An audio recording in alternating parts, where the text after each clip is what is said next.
Chapter 19. Udo behaves like a gentleman. "And now," said Coronel, "we'd better decide what to do." "But I don't mind what we do now," said Hyacinth happily. "She may have the throne and father and Udo and anything else she can get, and I shan't mind a bit. You see, I have got you now, Coronel, and I can never be jealous of anybody again." "That's what makes it so jolly. We can do what we like, and it doesn't matter if it doesn't come off. So, just for fun, let's think of something to pay her out." "I feel I don't want to hurt anybody today." "All right, we won't hurt her. We'll humor her. We will be her most humble, obedient servants. She shall have everything she wants." "Including Prince Udo," smiled Hyacinth. "That's a splendid idea. We'll make her have Udo. It will annoy your father, but one can't please everybody.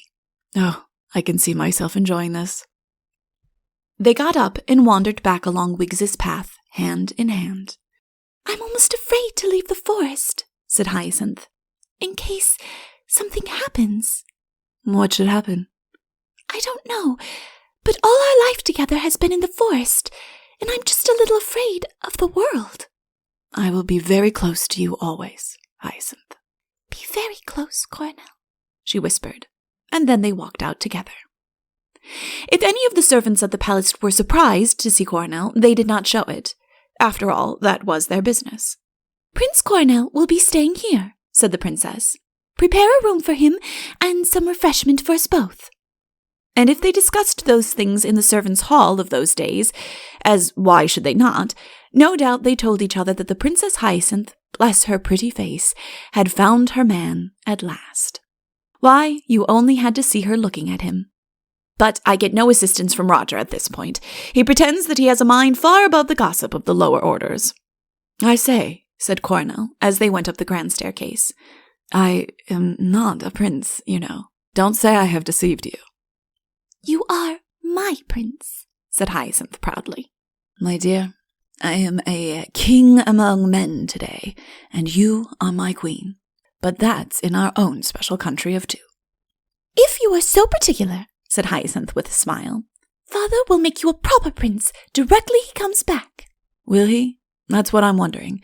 You see, he doesn't know yet about our little present to the Countess." But it is quite time we got back to Belvane. We have left her alone too long. It was more than Udo did. Just now he was with her in her garden, telling her for the 5th time an extraordinarily dull story about an encounter of his with a dragon, apparently in its dotage, to which Belvane was listening with an interest which surprised even the narrator. "And then," said Udo, "I jumped quickly to the right, and whirling my— No, wait a bit, that was later. I jumped quickly to my left. Yes, I remember it now. It was my left. I jumped quickly to my left, and whirling my—" He stopped suddenly at the expression on Belvane's face. She was looking over her shoulder at something behind him. "Why, whoever is this?" she said, getting to her feet. Before Udo had completely cleared his mind of his dragon, the princess and Coronel were upon them. "Ah, Countess, I thought we should find you together," said Hyacinth archly. "Let me present to you my friend, the Duke Coronel. Coronel, this is Countess Belvane, a very dear and faithful friend of mine. Prince Udo, of course, you know. His Royal Highness and the Countess are— well, it isn't generally known at present, so perhaps I oughtn't to say anything." Coronel made a deep bow to the astonished Belvane. "Your humble servant," he said. "You will, I am sure, forgive me if I say how glad I am to hear your news. Udo is one of my oldest friends." He turned and clapped that bewildered highness on the back. "Aren't you, Udo? And I can think of no one more suitable in every way." He bowed again and turned back to the prince. "Well, Udo, you're looking splendid. A different thing, Countess, from when I last saw him. Let me see. That must have been just the day before he arrived in Euralia. Ah, what a miracle worker true love is." I think one of the things which made Belvane so remarkable was that she was never afraid of remaining silent when she was not quite sure what to say. She waited, therefore, while she considered what all this meant. Who Coronel was, what he was doing there, even whether a marriage with Udo was not after all the best that she could hope for now. Meanwhile, Udo, of course, blundered along gaily. "We aren't exactly, Princess. I mean, what are you doing here, Coronel? I didn't know, Princess, that you... The Countess and I were just having a little... I was just telling her what you said about... How did you get here, Coronel?" "Shall we tell him?" said Coronel with a smile at Hyacinth. Hyacinth nodded. "I rode," said Coronel. "It's a secret," he added. "But I didn't know that you..." "We find that we have really known each other a very long time," explained Hyacinth. "And hearing that there was to be a wedding," added Coronel. Belvane made up her mind. Coronel was evidently a very different man from Udo. If he stayed in Euralia as advisor, more than advisor, she guessed, to Hyacinth, her own position would not be in much doubt. And as for the king, it might be months before he came back, and when he did come, would he remember her? But to be Queen of Araby was no mean thing. "We didn't want to be known yet," she said shyly. "But you have guessed our secret, your Royal Highness." She looked modestly at the ground, and feeling for her reluctant lover's hand, went on. "Udo and I..." Here she squeezed the hand, and, finding it was Coronel's, took Udo's boldly without any more maidenly nonsense. "Udo and I love each other." "Say something, Udo," prompted Coronel. Yes," said Udo, very unwillingly, and deciding he would explain it all afterwards. Whatever his feelings for the Countess, he was not going to be rushed into a marriage. "Oh, I'm so glad," said Hyacinth. "I felt somehow that it must be coming, because you've seen so much of each other lately. Wiggs and I have often talked about it together." "What has happened to the child?" thought Belvane. "She isn't a child at all. She's grown up." "There's no holding Udo once he begins," volunteered Coronel. "He's the most desperate lover in Araby." "My father will be so excited when he hears," said Hyacinth. "You know, of course, that His Majesty comes back tomorrow with all his army." She did not swoon or utter a cry.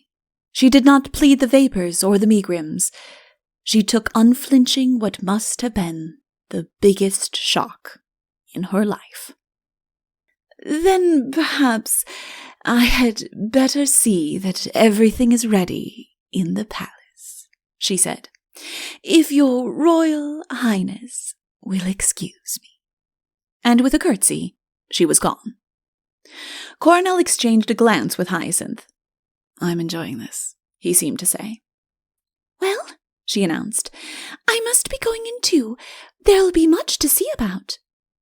Coronel was left alone with the most desperate lover in Araby. "And now," said the prince, "tell me what you are doing here." Coronel put his arm in Udo's and walked him up and down the flagged path. "Your approaching marriage," he said, "is the talk of Araby. Naturally, I had to come here to see for myself what she was like. My dear Udo, she's charming. I congratulate you." "Don't be a fool, Coronel. I haven't the slightest intention of marrying her." "Then why have you told everybody that you are going to?" "You know quite well I haven't told anybody. There hasn't been a single word about it mentioned until you pushed your way in just now." "Ah, well, perhaps you hadn't heard about it. But the princess knows, the countess knows, and I know. Yes, I think you may take our word for it that it's true." "I haven't the slightest intention. What do you keep clinging to my arm like this for?"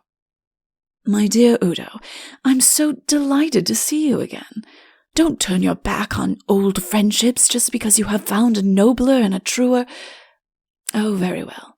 If you're going to drop all your former friends, go on then. But when I'm married, there will always be a place for..." "Understand once and for all," said Udo angrily, "that I am not getting married. No, don't take my arm. We can talk quite well like this. I am sorry, Udo, said Coronel meekly. We seem to have made a mistake. But you must admit we found you in a very compromising position. It wasn't in the least compromising, protested Udo indignantly. As a matter of fact, I was just telling her about that dragon I killed in Araby last year. Ah, and who would listen to a hopeless story like that but the woman one was going to marry? Once more, I am not going to marry her. Well, you must please yourself, but you have compromised her severely with that story. Poor innocent girl. Well, let's forget about it. And now tell me, how do you like Euralia? I am returning to Araby this afternoon, said Udo stiffly. Well, perhaps you're right. I hope that nothing will happen to you on the way. Udo, who was about to enter the palace, turned round with a startled look. What do you mean? Well, something happened on the way here. By the by, how did that happen? You never told me. Your precious countess, whom you expect me to marry. How very unkind of her. A nasty person to annoy. He was silent for a moment, and then added thoughtfully, I suppose it is rather annoying to think you're going to marry somebody whom you love very much, and then find you're not going to. Udo evidently hadn't thought of this. He tried to show that he was not in the least frightened.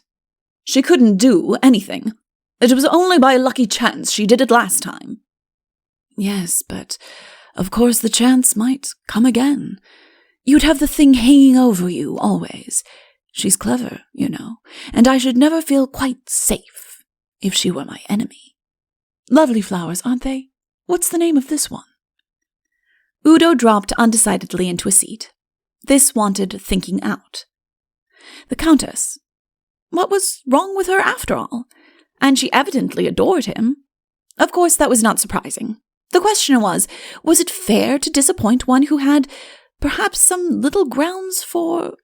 After all, he had been no more gallant than was customary from a prince and a gentleman to a beautiful woman. It was her own fault if she had mistaken his intentions. Of course, he ought to have left Euralia long ago, but he had stayed on, and, well, decidedly she was beautiful. Perhaps he had paid rather too much attention to that, and he had certainly neglected the princess a little. After all, again, why not marry the Countess? It was absurd to suppose there was anything in Coronel's nonsense. But one never knew. Not that he was marrying her out of fear. No, certainly not. It was simply a chivalrous whim on his part. The poor woman had misunderstood him, and she should not be disappointed. She seems fond of flowers, said Coronel. You ought to make the palace garden look beautiful between you. Now understand clearly, Coronel. I'm not in the least frightened by the Countess. My dear Udo, what a speech for a lover. Of course you're not. After all, what you bore with such patience and dignity once, you can bear again. That subject is distasteful to me. I must ask you not to refer to it. If I marry the Countess, you'll be a very lucky man, put in Coronel. I happen to know that the king of Euralia... However, she's chosen you, it seems. Personally, I can't make out what she sees in you. What is it? I should have thought it was quite obvious, said Udo with dignity. Well, Coronel, I think perhaps you are right, and that it's my duty to marry her. Coronel shook him solemnly by the hand. I congratulate your Royal Highness. I will announce your decision to the princess. She will be much delighted. And he turned into the palace. Pity him, you lovers. He had not seen Hyacinth for nearly 10 minutes.